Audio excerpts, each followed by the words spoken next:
come to the stage has been paired up clubs all over San Francisco. I want you to start clapping right now for Holly James.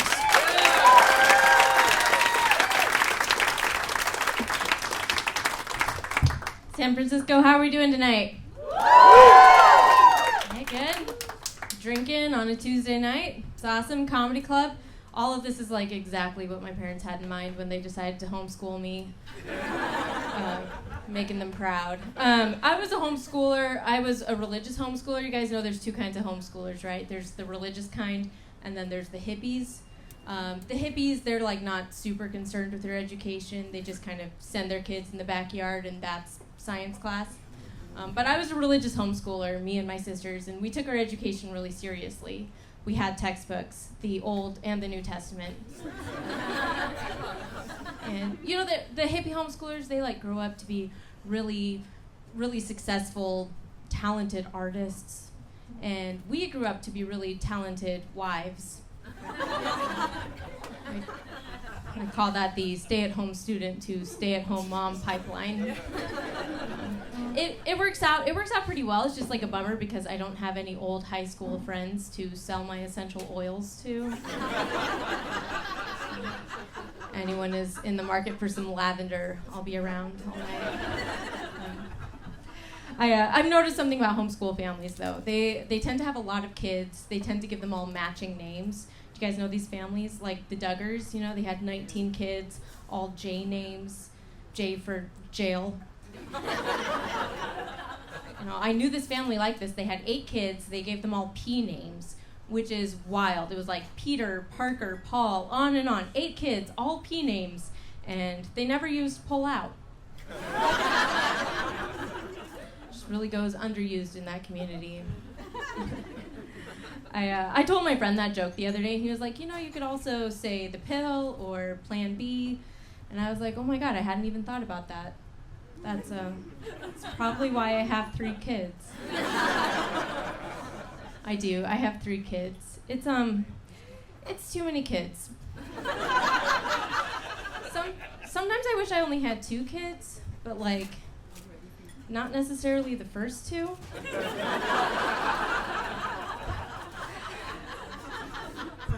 No, it's good. You know, it's good when you're a mom of 3 kids, it's cool because you get to see like 3 different iterations of yourself, you know. I have my oldest, he's my baby. He's the one that made me a mom, you know, it's so special. And then my daughter, she's like my little mini me, it's so sweet. And then I just look at my third and I'm like, wow, I did not need to have that one. Should have stopped while I was ahead, you know. No, there's this movie from the 80s.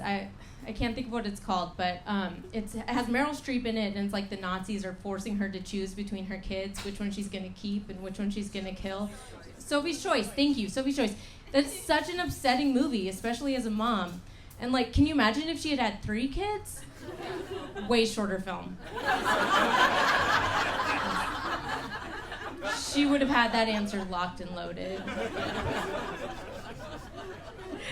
Oh, man. I've been married for 9 years. Thank you. We're not married anymore, but I do appreciate the support because it's an impressive amount of time. No, I thought we'd make it to 10 years, but then I thought Jesus might come back, and I would have still not had an orgasm.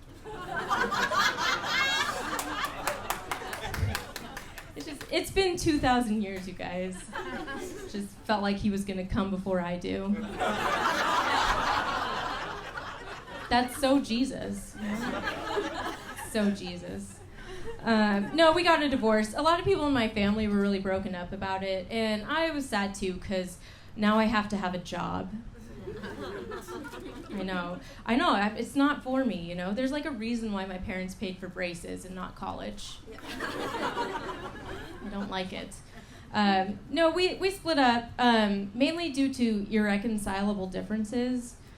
That's what I had to write on the form, you know, irreconcilable differences, because there's no place for he's a Disney adult. He is a Disney adult, you guys. I'm just an actual adult, so we struggled. No, I thought we were gonna stick it out though, you know, at least until our kids were old enough to take my side. Because, you know, they're kids, I get it. They're gonna think Disneyland is awesome for a super long time, probably until they go. Yeah, they still haven't been to Disneyland yet because my ex didn't want them to slow him down. Yeah, now you're on my side. Yeah, but he took me to Disneyland for our anniversary, which, you know, it's good when you're married and you have kids. It's like important to get away and spend some time with other people's kids. So we went to Disneyland. He was so excited. He wanted me to like see and do everything. He really wanted me to meet Mickey Mouse because they're like old college friends or something. I didn't really get it. I was like, why do we need to meet whoever is playing Mickey Mouse today? You know? He's like, no, this is gonna be great. We'll get our picture taken with Mickey. We'll take it home. We'll show the kids. They're gonna love it. I was like, all right, that makes sense, because, you know, I've read parenting books, so I know the greatest gift you can give your kids is memories of you at a theme park without them. Yeah. But this line to meet Mickey was like 2 hours long, and I just started to feel my inner bitch just rising to the surface. You know that mood you get in when you've had a corn dog for dinner on your anniversary? But we did eventually get through the line, and we got to meet Jared from Fresno, probably. We got our picture taken with him. We took it home. We showed the kids. My son was like, you got to meet Mickey? I want to meet Mickey. So this year for his birthday, we are finally going to take him to Chuck E. Cheese. You guys really going to drop your life savings on 12 hours of hell when you could spend $50 to meet an equally talented mouse? I don't think they're that much different. No, I know I sound very ungrateful. I realize it's a huge privilege to get to go to Disneyland. It just wasn't my idea of a romantic vacation, you know? Like, I would have liked to go to Europe, but my ex thought he'd already been to Europe because he's been on the It's a Small World ride. And so have I. You guys have been awesome. Thank you so much.